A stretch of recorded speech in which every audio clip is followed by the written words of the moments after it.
going on, Packers fans? Aaron Nagler here, joined by Billy Schmid from 97.3 The Game, the Packers radio network in the house. Billy, whoo, baby, do we need to talk about that Sunday night game against the Broncos, or do we just head right into, hey, what to expect with this Ravens joint practice and preseason matchup? Yeah, the debacle in Denver. I think we feasted on whatever Buffalo there actually was on that, and it was it was something to be able to somehow witness a team. And man, it is funny. You think that there's some conversations, especially when you spend. Wayne Larrivee starts the broadcast, right, saying it feels like we've been here for a month and a half. And Larry, it's been 3 days. It's been 3 days. And Larry goes, well, walking around the hotel room, Wayne, I think I heard that once or twice today. So then like where the attitude and excitement is. Let's ride, boys. Come on. This is going to be really, really fun. And then, the game started. I didn't realize two organizations would look at the game so differently. So now, I differently. Understand because they're different spots, but yeah, of course. But this is where communication prior to might help. The hell was that? And it was fun listening to you and Kuhn and the guys on the radio on Monday morning. I think I tweeted you. I was crying laughing. I'm not exaggerating because your intro, and I'm not going to do it justice. It's on YouTube. You can go find it on the 97.3 The Game YouTube channel. It was so dry and so perfect in the description of how ugly the game was. And then you just threw it to John. Like, what do you think, Kuhn? Because John obviously was there and the whole thing. It was absolutely, the pitch was absolutely perfect. And I mean, that's like radio gold. I appreciate it. Thank you. Dude, it was something else. I mean, and after, he got home at like just before 4. Right. They have the chartered flight, right? Right. We got Wes Hodkowitz every time tweeting out, or not tweeting out. He puts it on his Insta story what time he gets home at Swamico. Timestamp, etc. And everyone does feel really, really bad for us, and you should. Yeah, I know. Oh, it's so tough. Oh, do you get a chartered flight right home? You don't have to worry about commercial flights. Oh gosh. Yeah. Oh no. Is it so Life must be so difficult. Oh my God, you had to stay up and talk. Buckle up. The Packers games. Get over yourself. I know. So difficult. But yeah, so like it was, and we had talked about it well into the night on the post game show. So at that point, there's like we laid our cards out on the table and said. What are we doing here? I mean, if you're gonna have Zach Morton in a 60 jersey, 60 Nags 6-0. That's playing where we are. End. That's where we are as a society, and that's where we were at about 9:36 on Sunday night. So it was a tough slog to be able to think about, talk about, let alone. How on earth then you pull good things from it in the film? I know they did, and I'm proud of those coaches because they had to work at it. Hey! Your boy watched a lot better. Your boy rewatched it a couple times. Rewatched it a couple times. I found some nice stuff. I mean, there's see, you can find good stuff there. Yeah, you just got to really, really be patient. That's all. And look, I'm just impressed you were able to do Packers OT because as we were just talking about before we started recording here, I got done with the live stream and I was out. I was done. I could not do a Q&A after that. It would have been unfortunate. So I was looking forward to it though after I saw your pregame tweet that said, not gonna lie, might be a little buzzed up. Billy, let's party, dude. This is gonna be a great night. Not gonna lie, I was a little buzzed up, and it wasn't. We had somebody on the Cheesehead TV happy hour last night who was like, how I said, I really miss like a few beers in Nagler. Because that's what would happen during the pandemic, because I'm just closed off here all by myself, and I'd get a few beers in, and then I would do Packers Daily.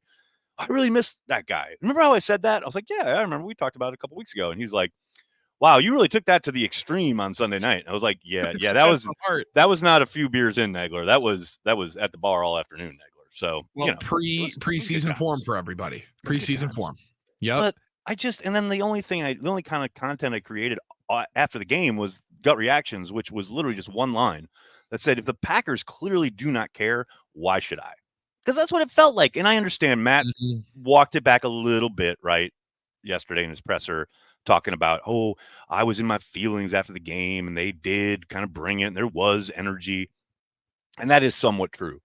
But, man, getting back to your point about the two completely obvious different approaches to that preseason contest, as far as the Broncos, not only playing their starters, but actually running some of their stuff, right? Mhm. Like not obviously not going balls to the wall. They're not game planning, but clearly working on a few different kind of parts of their playbooks, both sides of the ball. Whereas the Packers, it was so vanilla, especially on defense with, okay, we're running quarters coverage, we're running 2-man, we're going to just make sure you hit your marks. And there was just no energy to it at all until maybe you get into the middle of the third quarter. And then you Yeah. saw some of the defensive guys come to life. And then, I mean, on the flip side, I mean, I tweeted it. We're going to run slant flat until morale improves. I mean, how many times are they going to run that same concept So in funny. one game? It was like Mike McCarthy never left. Yeah, it was So, amazing. yeah, that was hard. That was just hard. It was just hard to watch. The part about understanding where the other team and the other group is trying to do and trying to at some point line up the work that you're going to get. I thought LaFleur's walk off at halftime was almost crazier than when he walked up to the microphone and said, "Well, that was a long night." Yep. Right? Like, Yep. Ashley Washburn, I want to say Ashley. Yes. Ashley. That's Ashley. Yep. Who does a good job, by the way. She's new on the scene. New on the scene. 2 weeks in, I think she's killing it. Moment. It's a tough gig. Tough moment. Yes, it is. And I thought she handled it really well. Really, really well. Agreed. And you know what the best part was, Nag, she didn't take the microphone away. Because at some point when he's going to give you like a curt answer, right, and then he's going to realize that you're not going to ask a question right away, well, then he's going to give you some more. And then he kept going. And he's like, something's going to have to change. And that to me was when the attitude changed into the fourth quarter of, well, then if this is what I got, then we're going to get on this plane as soon as possible and get out of here. And then Sean Payton decides to challenging the fourth quarter of that game. Oh my God. Sean Payton. Sean Payton will never not Sean Payton. Oh my God. Felony. Lock him up. That was outrageous. Throw away the key. Put him under the jail. Horrific. Yeah. And so I get it. I understand that you got most of your work done during the joint practice. Totally get it. There's no reason that game should have been at night if that was why and how quickly they wanted to get home, right? Like, so Seriously. That was the part of, I think the Operation L was not just the only loss that they took, or the game wasn't the only one. The operation and learning how you can get better going next year to a joint practice on the road. Because what is this? The second time that they've left Lambeau? Last year to Cincinnati, this time to Denver. Right. It's got to be quicker. It's got to be expedited, and they got to get home a little quicker because then you can get back into your routine of camp. And it does appear that rattled them at some point. At some point, and that's the other thing. Like, how often has this team gone west with LaFleur and just looked completely discombobulated? And I don't know. Like, obviously, there's it's very anecdotal, but at the same time, they keep heading west. Whether it's Denver, whether it's San Francisco, anywhere past the Mississippi, essentially. For whatever reason, they seem to kind of just lose their juice. There's just like a consistent lack of energy when they travel west. And I don't know what that is. I don't know what, got to get that sports psychologist from The Natural in. Yeah. Gently rocking. Like, we got to get somebody in there to talk to these boys because, my God, it is just hard to watch this group whenever, seemingly, they head west. Yeah, and it doesn't make much sense when the attitude in practice or coming out of practice when LaFleur made it pretty clear to just about everybody that would listen, and everybody that was there said it now in different ways of putting it, right? Sure, like Bill Huber was a little bit more clean with his opinion of it, forceful of it. Forceful. No, that's a good word of putting it. Yep. And other people thought, I think Kuhn said he's like it was like a 1-score game if you're judging the practice on where I saw it. So it's back and forth. It's differing vantage points of what ultimately went down. But if you feel like you thoroughly got beat and then feel like you then get beat the next night, there's a good attitude adjustment that probably comes out of it. And it does sound like yesterday, I wasn't there at practice yesterday, going to be coming up for the joint against the Ravens. Yeah. I'm excited, Nags, to see, because Jordan definitely sounded like the offense was fired up. The numbers were much different. Sounds like they were on fire yesterday. Those can be good wake-up calls for it to happen in the preseason. And I do think it can happen when 31 guys are on the sidelines. Well, of course. I mean, that's the other component here. Like, again, but that goes back to the approach, right? And the difference of approach. Totally. I will say though, I loved LaFleur at the presser yesterday talking about, when he was asked about, has he made any determination about who's going to play in the preseason game? And he was like, well, we're going to let the, week of practice kind of play out before we make that determination. Kind of like he learned his lesson from last week when he very early in the process said, yeah, the starters aren't going to play. Probably wishes he had kept that open after, in his words, being humbled on Friday in the joint practice with the Broncos. Now, again, this might be a little tinfoil hatty for me. I'm just saying. There's also a part of me that wonders when we're talking about how the alignment of the two groups. Right. Nags, what if I told you they were in perfect alignment? Because what news finally hit today of Bo Nix? What if I told you? Getting named the starter. Bo Nix? They knew that he was looking good. They knew that it was trending upward. But if Sean Payton really said, hey, man, I need one more firm validation that this dude's a legit guy so I can start him. And because these can you Walmart play your 2s and 3s so he can dominate? He can look good for a quarter and then I can pass it off to the 6th most wealthiest people in the world that I'm going to start this kid after we did up so bad last year and we're still paying $80+ million in dead cap money. So I've gotten myself to the point where it wasn't just the Packers that decided to lay off, that they were actually doing a good thing, good deed here to somebody that maybe doesn't really deserve it, Sean Payton. But that's so funny. It's so funny because I legit, when I saw the tweet this just before we started recording that Bo Nix named the starter, etc., it took a significant amount of energy on my part not to retweet with a quote tweet. It's amazing what dominating the Packers' third string will do for you. But I didn't because I didn't want to be that guy, And look, he played well against the starters in the joint practice, etc. Yeah, but to your point, the week before, but I'm just, you want to talk about diving into some conspiracy theory type stuff? Yeah, that I could buy that. I could totally see that conversation being. And it sure worked. You look good, Matt. But again, no doubt. But again, Max, and this is what we do, right? And this is the fun part about assessing these quarterbacks at this spot because there's 6 of them. Well, 5 now because JJ's not going to be able to play. Right. Unfortunately. And we got 3 starters already named from the 3 starters class? already named, right. And I don't think Drake's going to win that job in New England. However, it does appear that they want him to, even though that they're still saying that Cody Brissett's going to go. I think they're turning to him eventually this season. They're all going to start at some point this year. And I do think, as much of a Sam Darnold fan as I am, I do think there was a point where they were going to hand it over to JJ. I totally agree there. And I'm sorry, can you repeat that again? What did you just say? Sam Darnold fan. What? Yes. Incarnation are you talking about, Billy Schmidt? Yeah. He's going to be in the NFL for a decade. Well, I get that. He's got physical tools. There's no doubt about it. There's a reason he was drafted where he was, etc. But that makes you a fan of Sam Darnold. How? Why? What's the history there? There's a number of things. One of my favorite games that I ever watched was him against Penn State in the Rose Bowl. I think it was his freshman year, right? All right.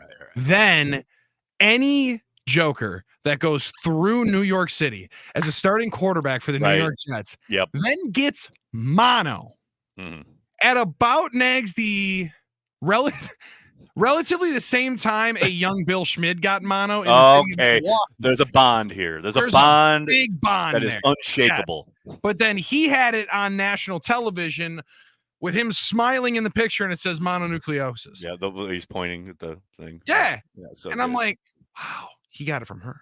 He's just like, I'm like.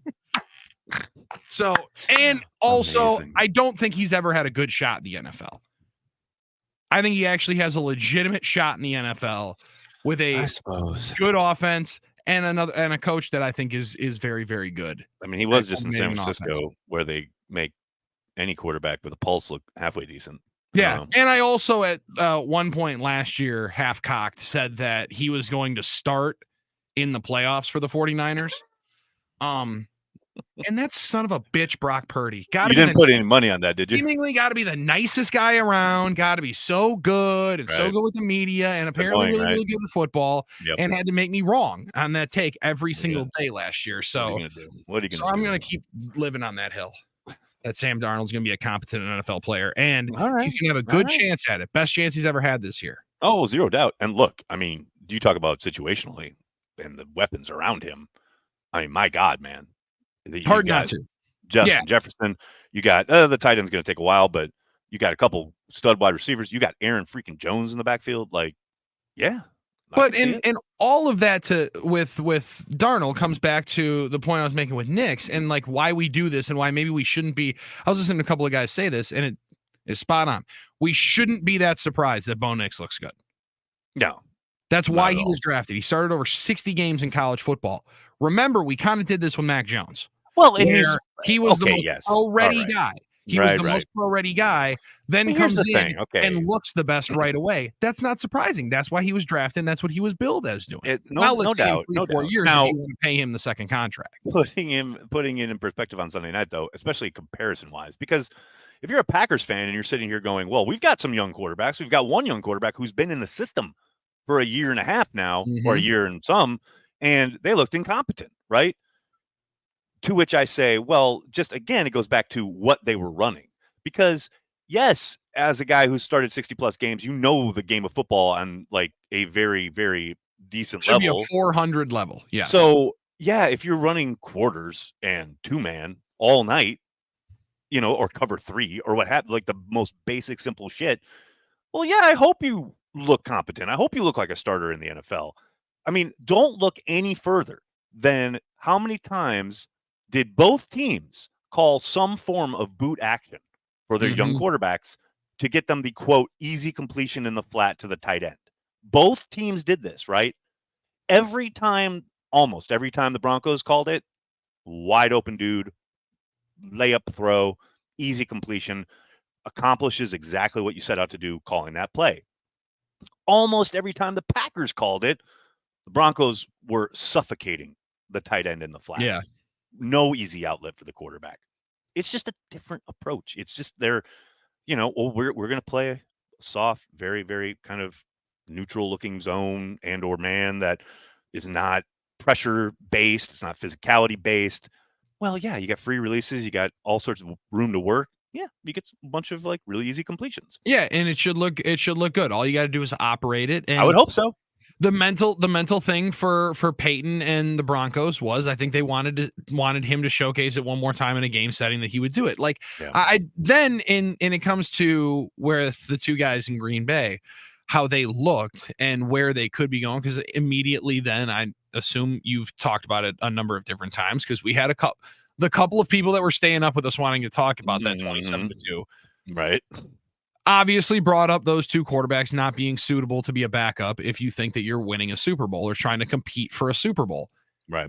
But Nags, it's even different. It's continuing to get more and more morphed as to how solid these players are coming in and these prospects are coming in to play in the NFL game at quarterback. Yeah. I mean, again, Bo Nix started 60 plus games. Jaden Daniels played for 2 schools and has been starting games since his freshman year. Right? Like he's played 40 plus games. Yeah. I would assume, and again, maybe I will make an ass out of myself and a lot of others here. I'd prefer to go with somebody that does have the higher ceiling that I don't know that has had that experience than running out Case Keenum again. Yeah. Right? But that's the point. You just touched on the exact point of why. I know there's been a lot of kind of hand wringing and the calls for, let's bring in another quarterback or whatever. And I do think, obviously, there are places around the NFL, franchises who would operate that way, right? Totally. Yes. But the Packers have an organizational philosophy, one that Brian Gutekunst himself talked about at the Combine, as far as getting back to drafting young quarterbacks and developing them. Well, it ain't always sunshine and rainbows when you're doing that. And when you're dedicated to doing that, which the Packers are.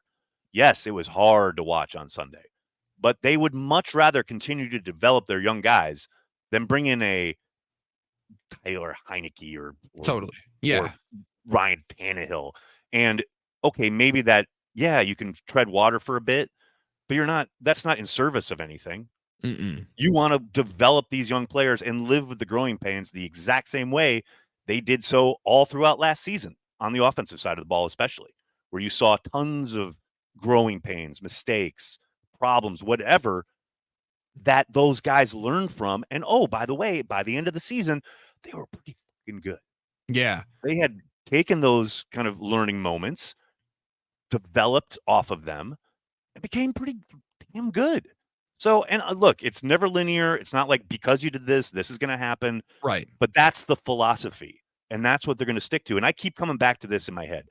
Remember the scene in Moneyball where, they're trying to get the manager to play the guys they want to play, and he won't do it. He won't do it. So finally, Brad Pitt's character just trades them all away, trades all the frontline guys away because, blah, blah, blah. And Jonah Hill's character is like, are you really going to do this? And there's a moment where Brad Pitt looks at him and says, listen, do you believe in this fucking thing or not? And that's what I feel in my bones about what Brian and Matt essentially, most likely, the moment they came to at the beginning of last season and or over this offseason, especially at the quarterback spot. It's like, it's easy to say and give that lip service, right? It's a lot harder to stick to your guns, so to speak, after that performance we saw Sunday night from both of those quarterbacks. I just feel in my bones, and I haven't talked to anybody about this, but I feel in my bones they're having that moment. Like, do we believe in this fucking thing or not? And I think they do. Yeah, and that's why I don't think they're going to make any kind of change. Yeah, and I'm with you. And I also think that there's another part, there's a facet of it where you prove again to yourself that, like you mentioned, that not only we believe in this thing, but that it works and that we're good at it, right? We've seen some dividends. Ego part of it. There's an ego part that boosts the confidence to it, and there is a track record that it ends up working, right? So I think that's the different layers of it that support what they're doing. I get it. And the quarterback position is such a special animal, right? Yeah. And it's so much more difficult just because of all the layers involved and the importance of the position itself. So I understand, again, the public facing nature of the experiment, quote unquote, that was, or Sunday night was part of. Yeah, you're going to take some slings and arrows, and certainly going to take them this week. But I suspect, we get into that final preseason game. I think things are going to look a little bit better, and it's going to be at home, noon kickoff. Vibes are going to be much better. I just think it's going to be a whole nother animal. And that's the other thing. The conversation and the narratives change so quickly. Like coming off the Cleveland preseason game. 3 plays, touchdown, rest the starters, just figure out some backup stuff. We're ready for Brazil, right? And then Sunday night happens, and everyone's like, oh my God, the sky is falling. We, don't have a swing tackle. Who's the second running back? And by the way, do we have a kicker? Is there a kicker in the house? Yeah, back to that again, huh? Hey, how about that, Billy? It looks like my guy Carlson's pulling back ahead, and it feels like now we got a couple practices. We got a practice and a game yet to go. But I gotta say here for the record, feels like my horse is about to win this race, Billy. Yeah, it does. Yeah, it feels like your horse is about to win this race. Oh, race. Your boy! Holy cow! What happened? What happened to your boy? That tornado day at Rainichi Field seems to have completely shaken the entire day. Like, I mean, he really hasn't been the same since that day when the wind totally blew it off the radar, and then Alex Hale entered the conversation. Even in the preseason game in Cleveland, like the narrative coming off of that was like, well, his kicks just look so much better because he was nailing them down the middle. A couple of them go down the middle. Nagler, a couple of them go down the middle. They look good doing it. I cannot recount one ball really that's coming off the foot of Anders Carlson that goes right down the middle. No, hey, but they go through, and that's all I care about. I just tally. All I care about is the tally, right? So now we get to Sunday night. Your boy didn't even hit the net. Yeah, he hit like section 114, dude. That was crazy. Nobody else picked that up but you and I. That I don't even think it hit the net behind. And then yesterday, tough. He goes out and shanks a bunch more. Yeah, what was he? 1 of 4? What the hell, Billy? Well, and Nags, this is got into a spirited debate about it. I'm fascinated if the kicker is actually on this team now. It's Carlson. But is he back into it, or has he won the job? Ish. Kind of both. Okay. He's won it while backing into it. While backing into it, yes. And you know what? You know what happens? You back into a playoff berth. What do? You go on a run. You win the Super Bowl. That's what I'm saying. 100%. Philadelphia Phillies 2 years ago, the Brewers and Phillies, neither team wanted to win the last wild card spot. Very clear. So badly, I think they won a combined 3 games in the final week. They played a combined 14 of them, right? So nobody wanted to go to the playoffs. Fucking Phillies went to the World Series. I'm just saying. Billy. So That's what maybe I'm he has saying a here. great year. I hope he does, and God bless him. I really, That's really what I'm do, because talking he about. is he was great on our show, and I'd really hope that he does I again. mean, that's I really hope he if we're comes talking on. about what's important here. Yes, You know, that's 100% what's important. content. I haven't heard Greg Joseph say one word, so he might Media begins with me. So that you could know. be good for Carlson if he's the kicker, and we can get on the radio show, and then I can publicly apologize for supporting and putting my yard sign outside in the campaign for Greg Joseph. I will put that mea culpa on there, but tell him I'm excited to see you booting them things right on through. So speaking of excitement, I can't begin to tell you how disappointed I am that I'm not going to be in town for tomorrow's joint practice, because it does feel like it will be a very special day. Yes. The Packers encouraging people to show up, bring your bikes, because all the Ravens are going to ride bikes if there are enough bikes available. The vibes are going to be immaculate. Okay. You brought it up. Nagler. What's that? I've said Nagler. I've hard argued you twice today. So Armin and I got into this. Yeah, debate. You did. He wouldn't want to have a Raven ride his bike. Would a young Aaron Nagler have wanted a Raven to ride his bike? 100%, absolutely. But I will say, however, props to Armin, because he owns it, right? He's a diehard. Damn right. He is like completely in his feelings for why he doesn't want a Raven touching his bike. 100%. And you know what? I respect it. 1,000% true. I respect it. Yes. I'm 100% behind him. Absolutely. Fly your freak flag high. Get after it. And I would. What I'm loving is this mental image I have of a young Armin, like say 5-6-year-old Armin. Yes. And some Raven goes, "Hey, little man, I'll take your bike." And Armin, like with the voice he has now, right? Like, yes. Hey, no way, man, get off my bike. Like he just 100. Like he sounds like he's smoked. What do you mean? A pack of what do you mean, Ray Lewis? You can't have my bike. You can't ride my bike, Todd Heap. You really think you're coming in here, Mark Anthony, ride my bike? I saw you got in a car accident. You're riding my bike. No way. No way. This is a Packer bike. That's exactly what I picture happening. God, it would just be so awesome. So good. It would just be so good. And I am excited for all the pageantry. Now, sadly, I won't be able to see the American Family Dream Drive on both ones with the Packers and Ravens. Right. I won't get to see that American Family Dream Drive. You had to see. You're such a company man. You had to throw in the sponsor name. Really? Couldn't just say Dream Drive. Had to throw in the sponsor. You are such a company man. Oh my God. That check hasn't even cashed yet. I'm just saying, man. No one's listening. No one from American Family Insurance listens to this podcast.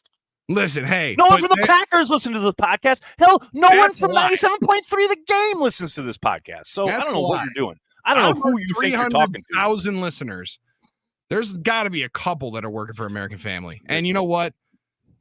Let's see. I don't know, 6 or 7 people that listen to this podcast. And yes, it has grown. The audience has grown from 3 to about 6 or 7, because people have been finding us on. You better believe it. The iHeart app. And seemingly every single one of them is coming up to me up at Rainiski Field saying, "Hey man, love what you guys are doing next. This is awesome. Awesome stuff." And guess what? It's coming back to the radio as well. That's awesome. Yes. Hey, we're what, 2 weeks away? I was gonna say, I think we're 2 weeks away. 2 weeks away from being back on the terrestrial. Can you believe they let us do that? Like the whole year last year. Every day that they put me on one of these microphones. Dude, I swear to God, last year I think we got like 2 or 3 weeks in, and I'm like, they're just gonna let us keep doing this? They're gonna let us keep doing this, yeah. It's amazing. It's amazing. Oh yeah. Incredible. Oh yeah. I get those pinch me moments all the time. And my favorite one will be coming up on Saturday after the final joint practice, because I've had it a lot at Ray Nitschke where I'm looking around like, this is unreal. No doubt. Walk out to the bowl after everyone's pretty much gone. Yep. The golden hour. Just like, hey, let me talk about this team. This is awesome. Awesome time. It doesn't suck. Let's put it that way. You know what does suck though? My NCAA 2025 video game play. No. I'm not good. I am not good. No. Currently trying to get Rutgers to a championship, and it's not starting well. It's been a rough beginning to the campaign. But now I thought you would have picked LSU with the girlfriend. Well, I got the LSU playbook because I did like it that time we played, so I used it. But I wanted Rutgers local. You know, like it's my. Are they New York's Big Ten team? as close as we get to one, yeah. Because those are the billboards. I don't know, and I don't know how many times you've driven on 294 down in Chicago, but they have all these really ugly ass billboards of Northwestern. It says Chicago's Big Ten team. No. So I always Oh, just rip that God. whenever I talk to anybody from any other city. Is that your Big Ten team? Is that your Big Ten team? Well, that because your like Big now Ten the Big team? Ten literally traverses the entire nation, essentially. Coast to coast, pillar to post, best Unbelievable. competition outside of the SEC. I'm really glad you added that. That's very wise, Billy. Just out of the SEC. But All that is right. one that if we are lucky enough and you end up down there at an LSU game, you got to give me a call. Oh, dude, yes, 1,000%. Gotta get Well, down. see, okay, here's the thing, though. So we're going, you and I, you'll be there, I'll be there. We're going to the Super Bowl. We're going to Yes. New Orleans. Mhm. So we'll lay the groundwork for a future LSU trip Perfect. that week. Perfect. We will Yes. talk to the people we need to talk to. We will lay the groundwork for lodging, transportation. Oh, this is awesome. Yes. Everything. We're going going deep. to That's what I'm set talking that about. up. We're going to set. This is a long game, Billy. It's a long game. God, I set can't that up. wait. I can't wait. How's the run of the Packers schedule going though on Madden? We're 1-1. Lost the opener Okay. to the Eagles. I heard Brazil wasn't good. Well, it was. See, what sucks is that NFL, EA Sports. It's in the game, right? Nope. Gotta get on it. Get on it. You start in Philadelphia. Like, what the hell, man? They have literally every other international stadium that you could potentially ever play in. They don't have Corinthians Arena. Isn't that crazy? They have the Azteca Stadium. They have that. That's there. That's it. Now, my buddy and I are doing the same thing because I stole it from your idea that like our games head to head are. Yep. That was crazy.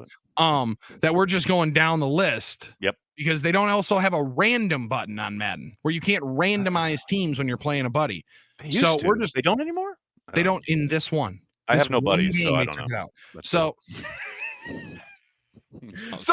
long story short, we played in Mexico City because we thought it was the closest. There you go, as close as you can get. I almost did that. I was like, what the hell? But I'm doing like the franchise thing, so I literally just won the home opener. Okay. So now we're basically flip-flopping remember when we did our prediction episode earlier this offseason, I had us winning in Brazil and had the Packers losing the home opener. I've flipped that on its head now. Like, we lose in Brazil, win the home opener. Unfortunately, it came with a cost because I forgot to turn off injuries. So now Romeo Dobbs, Zach Tom, and Josh Myers are all out for multiple. It's a fucking video game. I'm sorry. And my buddy and I are in the same. Not good. It's a video game. There should not be injuries on the video game. But it's so realistic. If it's in the game, it's in the game. It's just like this stupid huge ass stadium that we're not going to bother to render. What? God. It's so bad. It's so bad, dude. I'm so mad about that. I can't even begin to tell you how much I was looking forward all off season. I was so looking forward to that kind of like, start the game and think the black fades and then lights up and then like the swooping shot of Corinthians Arena and the Eagles and the Packers and it's Friday Night Football. None of that's in there. Nope. Nothing. Nada. Just welcome to Lincoln Philadelphia. They have Merrill Reese doing the intro too. What are we doing here? Yeah, we got bone, man. I want my $70 back. If there's a way for EA Sports to let you down yet again, they will find a way. That's got to be a DLC. Like they gotta put a DLC out there with Corinthians Arena in there. Yeah, and by the time they do it, that game will be done and over. They'll probably put it out in November. Now available, Corinthians Arena. Remember that game from 2 months ago? Download it now. Isn't it awesome? Y'all paid for it on Peacock, so you could be able to watch it too. Yeah, good times. All right, enough of my belly aching. Billy, appreciate it, as always. More of a therapy session than anything else. So always appreciate you. We'll be back next week after the Packers wrap up their preseason. And then, hey, we are slated right now to be chatting Tuesday afternoon, which I think is going to be really interesting because that's, we get some cuts in the air. We're going to get some news in that time frame. So we'll have a lot to chew on, I believe, next week. Yeah, it's one of the worst days in the NFL calendar, but one of the best to be able to dissect, talk about, and then finally have the meal in front of us for the entirety of the season. Absolutely. Or by that we mean until like 2 days after. And And players and sign a couple moves from someone else. But yeah. We'll get the full exciting roster. times. That is the team. The initial 53-man roster. Yes, gonna be good times. Billy, thanks as always. I'll talk to you next week, man. Appreciate it, man. It's always fun.